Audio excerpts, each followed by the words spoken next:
আসসালামু আলাইকুম রহমতুল্লাহ। আজকে একটা কথা শেয়ার করব। সেটা হচ্ছে যে বর্তমানে ম্যাকডোনাল্ডস কোম্পানি সৌদি আরবে বাংলাদেশ থেকে প্রচুর পরিমাণে লোক আনতেছে। আহ, এই লোকগুলো যখন আনতেছে আমরা সবাই জানি যে তারা হচ্ছে সার্ভিস করে নিচ্ছে, আবার এখন শুনতেছি যে বায়াস্তা নিচ্ছে। তো অনেকেই হচ্ছে জেনে আসতেছেন, অনেকে না জেনে আসতেছেন।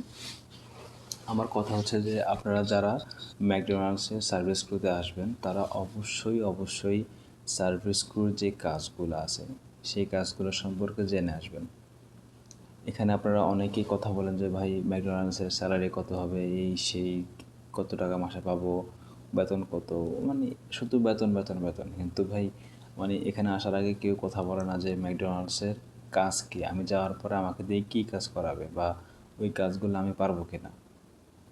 তো আমি একটা কথা বলবো, আপনারা যারা ম্যাকডোনাল্ডসে সার্ভিস করতে আসবেন অবশ্যই মাথার মধ্যে প্রিপারেশন নিয়ে আসবেন যে আমি কী কাজ করব বা আমাকে কি দিয়ে কী কাজ করানো হবে, এই কাজগুলো আসলে আমি পারবো কি না।